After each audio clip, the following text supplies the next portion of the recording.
आप यहाँ पर ध्यान से देखिएगा तो हमारे पास एक्सॉर के केस में आता है ए एक्सॉर बी लिख दिए हैं, ए बी बार और प्लस ए बार भी, ए एक्सॉर बी लिख दिए हैं, ए बी और प्लस ए बार इंटू बी बार। और इनपुट्स के लिए आता है ऑड नंबर ऑफ 1 के लिए 1, इवन नंबर ऑफ 1 के लिए 0, इवन नंबर ऑफ 1 के लिए 1 और ऑड नंबर ऑफ 1 के लिए 0। फिर दोनों एक दूसरे का कॉम्प्लीमेंट होता है, ये भी हम लोगों ने प्रूव कर दिया। फिर एक्सॉर के कुछ प्रॉपर्टीज है, ए बी का अगर सी है तो बी सी का ए होगा, सी ए का बी होगा और ए बी सी का 0 होगा। फिर और फिर यहाँ पर आपके पास बेसिकली एन टर्म्स का प्रॉपर्टीज है। वैसे ही देखिएगा तो एक्सॉर में भी एन टर्म्स का प्रॉपर्टीज है, right sir, is it true? और वैसे ही अगर आप आगे बढ़िएगा, इवन नंबर ऑफ इनपुट के लिए दोनों एक दूसरे का कॉम्प्लीमेंट होता है और ऑड नंबर ऑफ इनपुट के लिए दोनों बराबर होता है। और इस चीज को हम लोगों ने बेसिकली प्रूव भी कर रखा है कि 3 के केस में बराबर हम लोगों ने प्रूव कर रखा है। तो 2 के केस में भाई कॉम्प्लीमेंट है, 3 के केस में बराबर और 4 के केस में कॉम्प्लीमेंट।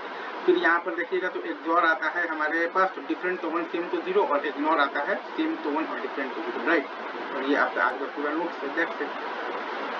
ठीक है सर, ये देख लीजिए। एक्सॉर इग्नोर में खेलना आपको आना चाहिए, राइट। आगे बढ़ते हैं।